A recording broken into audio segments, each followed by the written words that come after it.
ഉത്തമമായിട്ട് കണക്കാക്കപ്പെടുന്നത് അഷ്ടാംഗ യോഗയാണ്. അഷ്ടാംഗങ്ങൾ 8 സ്റ്റെപ്സ് ഉണ്ട്. ഇതിനെ നമ്മൾ രാജയോഗം എന്ന് പറയും.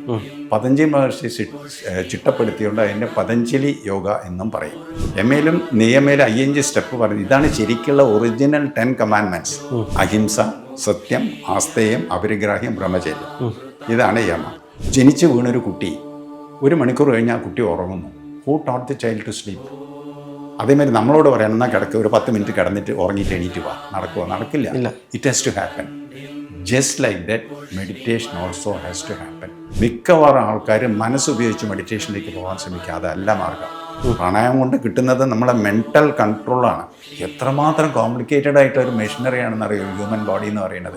ഈവൻ ഒരു സെൽ എടുത്ത് നോക്കിയാൽ തന്നെ നമ്മൾ എണീറ്റ് നിന്ന് തൊഴുതു പോകും. അത്രയും കോംപ്ലിക്കേറ്റഡാണ്. 10 മാസം കഴിഞ്ഞ് 280 ദിവസം കഴിഞ്ഞാൽ എങ്ങനെ കൃത്യമായിട്ട് കുട്ടി പുറത്തുനിന്ന് വരുന്നു ഇന്നും കൃത്യമായിട്ടുള്ളൊരു നോളജ് ഇല്ല. മെഡിറ്റേഷൻ ഇന്ന് പല ആളുകളും പറ്റിക്കപ്പെടുന്നൊരു മേഖല കൂടിയാണ് ഈ മെഡിറ്റേഷൻ, അല്ലെങ്കിൽ എനർജി ട്രാൻസ്ഫർ, എനർജി ഹീലിംഗ് എന്ന് പറയുന്നൊരു വിഷയം. ഇപ്പോൾ 3 മണിക്കൊക്കെ എണീറ്റിരുന്ന് മെഡിറ്റേഷൻ ചെയ്യുന്ന ആളുകളുണ്ട്. അവർക്ക് എന്തെങ്കിലും ലഭിക്കാൻ വേണ്ടിയിട്ടാണ്, അവർക്ക് എന്തെങ്കിലും സ്പെഷ്യൽ എനർജി ലഭിക്കുമെന്ന് പറഞ്ഞുകൊണ്ടാണ് പലരും മെഡിറ്റേഷൻ ചെയ്യുന്നത്.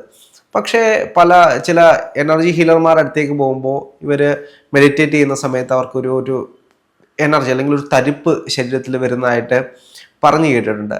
ഇത് കിട്ടുമ്പോഴാണ് ഇത്രയും നാൾ ഞാൻ ചെയ്തതായിരുന്നില്ല മെഡിറ്റേഷൻ, ഇതാണ് മെഡിറ്റേഷൻ എന്ന് പറഞ്ഞ് ഇതിലേക്ക് വന്നിട്ട് ലക്ഷങ്ങൾ ഇതിനു വേണ്ടി ഇൻവെസ്റ്റ് ചെയ്യുന്ന ആളുകളുണ്ട്.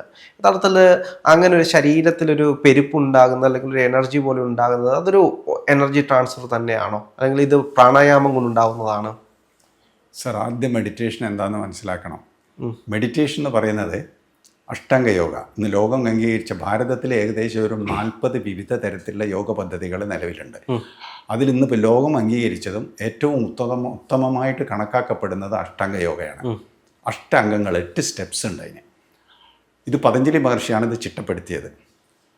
ഏറ്റവും ഉത്തമമായിട്ടുള്ള മാർഗം ഇതായതുകൊണ്ട് ഇതിനെ നമ്മൾ രാജയോഗം എന്ന് പറയും. പതഞ്ജലി മഹർഷി ചിട്ടപ്പെടുത്തിയോണ്ട് അതിൻ്റെ പതഞ്ജലി യോഗ എന്നും പറയും. പിന്നെ ഇതിന് 8 സ്റ്റെപ്സ് ഉള്ളതുകൊണ്ട് ഇതിന് അഷ്ടാംഗ യോഗ എന്ന് പറയാം. അപ്പോൾ ഇത് സിനണിംസാണ്. അഷ്ടാംഗ യോഗ, പതഞ്ജലി യോഗ എന്ന് പറഞ്ഞാലും രാജയോഗം എന്ന് പറഞ്ഞാലും സംഭവം ഒന്ന് തന്നെ. അപ്പോൾ ഈ സാറ് പറഞ്ഞ ഈ മെഡിറ്റേഷൻ എന്നുള്ളത് അഷ്ടാംഗ യോഗയിൽ 8 സ്റ്റെപ്സ് ഉള്ളതിൽ 7ാമത്തെ സ്റ്റെപ്പാണ്. യമ, നിയമ, യോഗാസന, പ്രാണായാമ, പ്രത്യാഹാര, ധാരണ 6, ധ്യാനം. ധ്യാനം ഈസ് 7th സ്റ്റെപ്പ്. അപ്പോൾ ഒന്ന് മനസ്സിലാക്കണം, നമ്മൾ 1ാം class, LKG UKG 1ാം class 2ാം class എഴുതി പോയിട്ട് വേണം നമ്മൾ SSLCയോ +2ഓ ഗ്രാജുവേഷനോ എഴുതാൻ.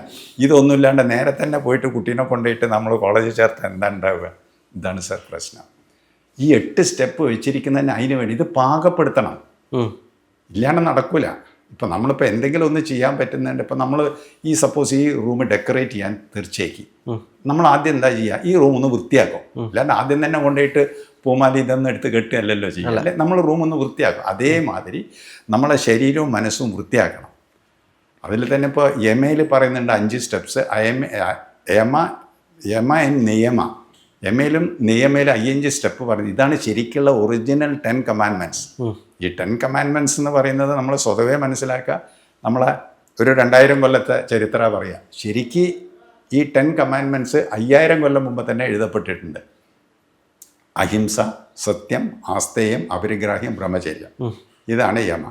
ശൗചം, സന്തോഷം, തപസ്, സ്വാധ്യായം, ഈശ്വർപ്പണിതാണ്. ഇതാണ് ഈ നിയമം. ഇത് 5, 5, 10. അതിലും പതഞ്ജലി മഹർഷി പ്രത്യേകം പറയുന്നുണ്ട്, അഹിംസ, സത്യം, ആസ്തേയം, അപരിഗ്രാഹ്യം, ബ്രഹ്മചര്യം. ഈ 5 എണ്ണം പരിപൂർണമായിട്ടും പാലിച്ചാൽ മാത്രമേ, ഇതിനെയാണ് മഹാവ്രതം എന്ന് പതഞ്ജലി മഹർഷി പറയുന്നത്. ആ 5 എണ്ണം പാലിക്കപ്പെടാണ്ട് അതിൻ്റെ മേപ്പെട്ടുള്ള സ്റ്റെപ്സ് വെച്ചാൽ LKG UKG ഒന്നും ഇല്ലാണ്ട് മേപ്പെട്ടുള്ള സ്റ്റെപ്സ് കെട്ടിപ്പടുത്തിട്ടുണ്ടെങ്കിൽ നിലനിൽക്കൂല. അതുകൊണ്ടാണ് ഇന്ന് പല പ്രശ്നത്തിൽ യോഗത്തിൽ യോഗികൾ യോഗ പ്രാക്ടീസ് ചെയ്യുന്ന പ്രശ്നം വരുന്നത് വെച്ചാൽ ഈ ബേസിക് ഇല്ല. ചില ഫൗണ്ടേഷൻ ഇല്ലാണ്ട് ഒരു ബിൽഡിംഗ് കിട്ടിയാൽ എന്താ ഉണ്ടാവുക? അതന്നെ സംഭവിക്കും. നമ്പർ 1. അപ്പോൾ നമ്മൾ 7ാമത്തെ സ്റ്റെപ്പ്, 6 സ്റ്റെപ്പ് നമ്മൾ പോകണം. 6 സ്റ്റെപ്പ് പോകാണ്ട് 7ാമത്തെ സ്റ്റെപ്പിൽ നേരിട്ട് കോളേജിൽ LKG ചേർക്കേണ്ട കുട്ടീനെ കൊണ്ടുപോയി കോളേജിൽ ചേർത്താൽ എന്താ ഉണ്ടാവുക? അതാണ് ഉണ്ടാവുക. നമ്പർ 1. സെക്കൻഡ്ലി, മിക്കവാറും ആൾക്കാർ വിചാരിക്കണത് മെഡിറ്റേഷൻ മനസ്സുകൊണ്ട് ചെയ്യണമെന്ന് വെച്ചാൽ ആക്ച്വലി എന്താണ് മെഡിറ്റേഷൻ? 2-3 ഉദാഹരണങ്ങൾ പറഞ്ഞാൽ നമുക്ക് പെട്ടെന്ന് മനസ്സിലാവും. ഈ മെഡിറ്റേഷൻ 7th സ്റ്റെപ്പ്, 6ാമത്തെ സ്റ്റെപ്പാണ് ധാരണ. ഒരു അൺഇൻറ്ററപ്റ്റഡ് ആൻഡ് കണ്ടിന്യൂസ് ധാരണ ഈസ് ധ്യാന. തുടർച്ചയായിട്ട് ധാരണ വെച്ചാൽ നമ്മൾ ധാരണ ഈസ് ഓൺലി കോൺസെൻട്രേഷൻ. എന്തെങ്കിലും ഒന്നിലും മനസ്സിനെ നമ്മൾ ഫോക്കസ് ചെയ്ത് നിർത്താൻ കണ്ടിന്യൂസ് ആയിട്ട് ഈവൻ അവേഴ്സ് ആ നേരത്ത് നമ്മുടെ മനസ്സ് എത്തിച്ചേരുന്ന ഒരു മാനസിക അവസ്ഥയാണ് meditation. Second point, nobody can teach you meditation. ആർക്കും ഒരാൾ മെഡിറ്റേഷൻ പഠിപ്പിക്കാൻ പറ്റില്ല. ഇപ്പോൾ ജനിച്ച് വീണൊരു കുട്ടി 1 മണിക്കൂർ കഴിഞ്ഞാൽ ആ കുട്ടി ഉറങ്ങുന്നു. Who taught the child to sleep?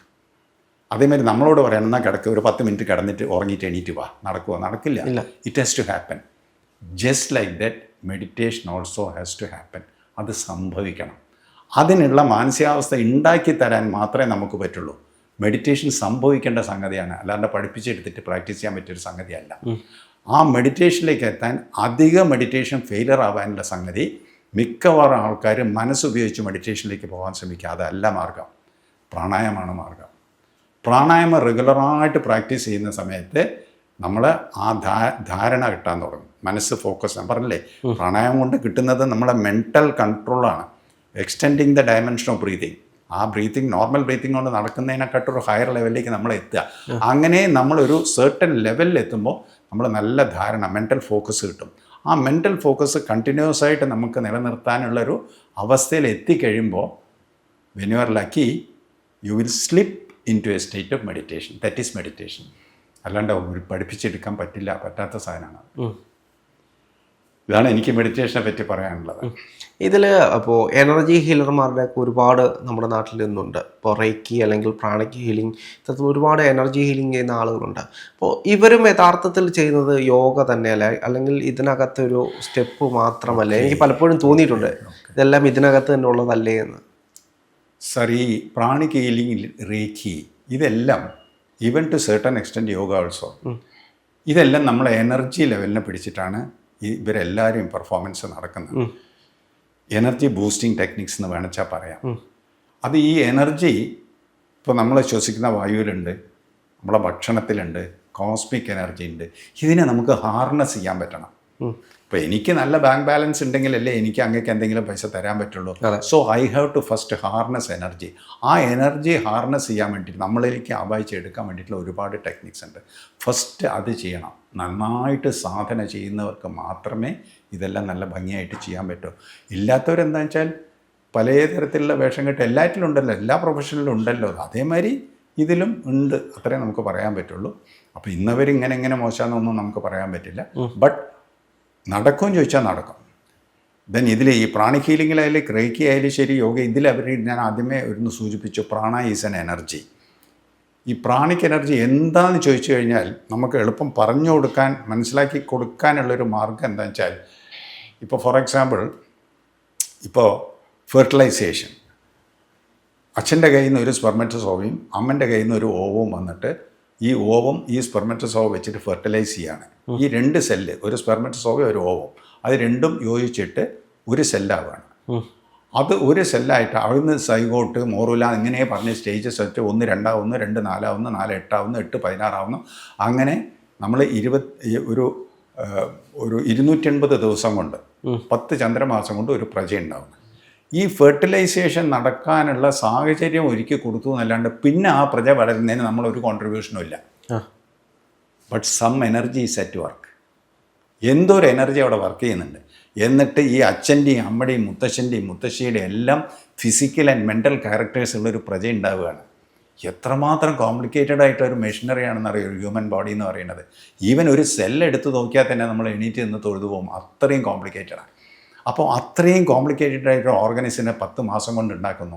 Some energy set work എന്നുള്ള വാക്കിൻ്റെ അർത്ഥം കോൺസ്റ്റൻ്റ്ലി മൂവിങ് എന്നാണ്. കോൺസ്റ്റൻ്റ്ലി മൂവിങ് എന്നാണ് പ്രാണ. നമ്മളെ ചലിപ്പിച്ചുകൊണ്ടിരിക്കുന്നത്, എപ്പോഴും ചലിച്ചുകൊണ്ടിരിക്കുന്ന ഒരു എനർജി, അതാണ് പ്രാണ. പ്രാണ എന്നുള്ള വേർഡിൻ്റെ മീനിങ് തന്നെ എന്താ? പ്രാണ എന്ന് പറഞ്ഞാൽ പ്രാ പ്ലസ് ന, കോൺസ്റ്റൻ്റ്ലി മൂവിങ് എന്നാണ് അതിൻ്റെ ലിറ്ററൽ മീനിങ് ആണ് ഞാൻ പറഞ്ഞത്. അതിൻ്റെ അർത്ഥം എന്താ വെച്ചാൽ ഇസ് എൻ എനർജി. ഇപ്പോൾ wind is an energy, heat is an energy, electricity energy. ആ എനർജിക്കൊക്കെ ഒരു സ്പെസിഫിക് പർപ്പസ് ഉണ്ട്, അതേ നടക്കുള്ളൂ. ഇലക്ട്രിസിറ്റി ഫാന് കൊടുത്താൽ കറങ്ങും, കാറ്റ് വരും. ബൾബ് കൊടുത്താൽ കത്തും, ലൈറ്റ് വരും. അത് മാത്രമേ തരാൻ പറ്റുള്ളൂ. ഈ പ്രാണിക് എനർജിയിൽ ഈ പ്രാണൻ എന്ന് പറയുന്ന എനർജി ഉണ്ടല്ലോ, ആ എനർജിക്ക് യോഗയിൽ അവരൊരു ഡെഫിനിഷൻ പറയുന്നുണ്ട്. It has got inherent intelligence and ability to move. ആ ഇൻഹെറൻറ്റ് ഇൻ്റലിജൻസ് ഉള്ളതുകൊണ്ടാണ് ഈ 2 സെല്ലിൽ നിന്ന് ഇത്രയും കോംപ്ലിക്കേറ്റഡ് ആയിട്ടൊരു മെഷീനറി ഉണ്ടായത്. അതിന് ഇൻഹെറൻറ്റ് ഇൻ്റലിജൻസാണ്. Then ability to move. ഈ 10 മാസം കഴിഞ്ഞ് 280 ദിവസം കഴിഞ്ഞാൽ എങ്ങനെ കൃത്യമായിട്ട് കുട്ടി പുറത്തുനിന്ന് വരുന്നു എന്ന് ഇന്നും കൃത്യമായിട്ടുള്ളൊരു നോളജ് ഇല്ല. 10% ഡെലിവറീസ് 280 ഡേയ്സ് നടക്കും, ബാക്കി 90% ഒന്നുകിൽ മുമ്പേ അല്ലെങ്കിൽ ശേഷം നടക്കുന്നത്. അപ്പോൾ അതിനാണ് എബിലിറ്റി ടു മൂവ്. കാരണം ഉള്ളിൽ തന്നെ കുട്ടി പല മൂവ്മെൻറ്റ്സും ചെയ്തുകൊണ്ടിരിക്കുന്നുണ്ട്. അപ്പോൾ അതിന് ആ ഒരു എനർജീനെ യോഗ ഡിഫൈൻ ചെയ്യുന്നത് എങ്ങനെയാണ്? Prana is an energy with inherent intelligence and ability to move. പിന്നെ അതേപോലെ തന്നെ മറ്റൊരു കാര്യമാണ് ഈ മുദ്രകൾ. അപ്പോൾ എന്തിനാണ് മുദ്രകൾ? ഇപ്പോൾ മെഡിറ്റേഷൻ ചെയ്യുന്ന ഒരാളാണെങ്കിൽ വെറുതെ ഒരിടത്തിൽ ഇരുന്നാൽ മതി എന്ന് പറയാം. അപ്പോൾ മുദ്രകൾ എന്തിനാണ്? ഇപ്പോൾ ഒരു പോസ്റ്റർ, ഇന്ന പൊസിഷനിൽ തന്നെ ഇരുന്ന് ചെയ്യണം, ഇന്ന മുദ്ര തന്നെ ഉപയോഗിക്കണം, ഇതെന്തിനു വേണ്ടിയിട്ടാണ് ആ ഒരു രീതി പറയുന്നത്? ഒരുപാട് മുദ്രകളുണ്ട്. അതിപ്പോൾ ചിന്മുദ്ര, ചിന്മയമുദ്ര, ഇങ്ങനെ ഇപ്പോൾ മൃത്യുഞ്ജയ മുദ്രയൊക്കെ ഹൃദയമുദ്ര എന്നാണ് ഇനിയൊരു പേര് പറഞ്ഞിരിക്കുന്നത്. ഈവൻ മൃത്യുഞ്ജയ മന്ത്രം ജപിക്കുന്ന സമയത്ത് ഹൃദയമുദ്രയിൽ ഇരുന്ന് നമ്മളെ മുട്ടുമേൽ വെച്ച് കഴിഞ്ഞാൽ, ഇപ്പോൾ പത്മാസനത്തിലോ അല്ലെങ്കിൽ സുഖാസനത്തിൽ മുട്ടിൻ്റെ മേലെ വെച്ച് കഴിഞ്ഞാൽ നമ്മളൊരു ഗുപ്തനാഡി എന്ന് പറയുന്നുണ്ട്. മുട്ടിന്ന് അകത്തേക്ക് പോകുന്ന ഗുപ്തനാഡി വഴി immediately your heart starts getting energised എന്നൊക്കെ പറയുന്നത്. മുദ്ര എന്നുള്ള വാക്കിൻ്റെ അർത്ഥം, ലിറ്ററൽ മീനിങ്, മുദ് എന്ന് പറഞ്ഞാൽ പ്ലഷർ എന്നാണ് അർത്ഥം. പ്ലഷർ. മുദ്ര എന്ന് പറഞ്ഞാൽ പ്ലഷർ തരുന്നത്. ഒരു പ്ലഷർ എന്ന് പറഞ്ഞാൽ ഈ പ്ലഷറും ഹാപ്പിനെസ്സും വ്യത്യാസം അറിയണേ. ഈ ഹാപ്പിനെസ് എന്ന് പറയുന്നത് it's A state of mind. Pleasure എന്ന് പറയുന്നത് ഇറ്റ്സ് എ സ്റ്റേറ്റ് ഓഫ് ഫിസിക്കലായിട്ടുള്ള സുഖത്തിനെയാണ് നമ്മൾ പ്ലഷർ എന്ന് പറയുക. അപ്പോൾ മുദ്ര എന്ന് പറഞ്ഞിട്ടുണ്ടെങ്കിൽ പ്ലഷർ തരുന്നതെന്നാണ്. അപ്പോൾ മാത്രമല്ല അതിൻ്റെ ലിറ്ററൽ മീനിങ്. പിന്നെ മുദ്രകൾ പിടിക്കുന്ന സമയത്ത് ഉണ്ടാകുന്നത് ആക്ച്വലി എന്ന് വെച്ചാൽ എനർജി ചാനലൈസേഷൻ നടക്കുക. കാരണം നമ്മൾ ഈ പഞ്ചഭൂതങ്ങൾ അക്കോർഡിംഗ് ടു യോഗിക് സയൻസ് മാത്രമല്ല ഭാരതീയമായിട്ടുള്ള ശാസ്ത്രങ്ങൾ അനുസരിച്ചിട്ട് the entire cosmos including our body is made of panchabhutas. ആകാശം, വായു, അഗ്നി, ജലം, പൃഥ്വി. ഈ 5 എണ്ണം വെച്ചിട്ടാണ് ഈ അണ്ടകടാഹം മുഴുവൻ ഉണ്ടാക്കപ്പെട്ടിട്ടുള്ള നമ്മളുടെ ശരീരവും നമ്മളെ ഭക്ഷണം അടക്കം. എങ്ങനെയാണ് 5 എണ്ണം വെച്ചിട്ട് ഇത്ര 1,000 സാധനങ്ങൾ ഉണ്ടായതെന്ന് ചോദിച്ചാൽ 2 സംഗതികളാണ് അവിടെ അപ്ലൈ ചെയ്തത്. ഒന്ന്, അതിൻ്റെ പ്രൊപ്പോർഷനിലുള്ള വ്യത്യാസം, ഡിഫറൻസ് ഇൻ പ്രൊപ്പോർഷൻ, അനുപാതത്തിലുള്ള വ്യത്യാസം. ഇനിയൊന്ന് അതിൻ്റെ തരംഗ ദൈർഘ്യത്തിലുള്ള വ്യത്യാസം. The entire creation is vibrating. ഇത് പ്യൂർ ഫിസിക്സാണ് കേട്ടോ. ഇത് നിർമ്മിക്കപ്പെട്ടതെല്ലാം, the entire creation is vibrating. അത് ഡിഫറെൻറ്റ് ഫ്രീക്വൻസീസിലാണ്. ഇപ്പോൾ ഗോൾഡിൻ്റെ വൈബ്രേറ്ററി ഫ്രീക്വൻസിയും സിൽവറിൻ്റെ വൈബ്രേറ്ററി ഫ്രീക്വൻസിയും വ്യത്യാസം ഉണ്ടാകും. ചോറിൻ്റെത് അരിൻ്റെയും വ്യത്യാസം ഉണ്ടാകും. അപ്പോൾ ആ ഡിഫറൻസ് ഇൻ പ്രൊപ്പോർഷൻ നമ്പർ 1, അനുപാതത്തിലുള്ള വ്യത്യാസം. 2, അതിൻ്റെ വൈബ്രേറ്ററി ഫ്രീക്വൻസി. ഇത് വെച്ചിട്ട്, ഈ ഡിഫറൻസ് വെച്ചിട്ടാണ് ഈ 1,000 സാധനങ്ങൾ ഉണ്ടാക്കപ്പെട്ടിട്ടുള്ളത്. അപ്പോൾ നമ്മൾ ഇതിലാണ് ഈ ആൽക്കെമിസ്ട്രിയിലൊക്കെ പറയുന്നത് ഈ വൈബ്രേഷൻ ചില ചേഞ്ചൊക്കെ വരുത്തിയിട്ട് ഒരു സാധനത്തിൻ്റെ മറ്റൊന്നാക്കി മാറ്റാൻ പറ്റുമെന്നൊക്കെ പറയുന്നുണ്ട്.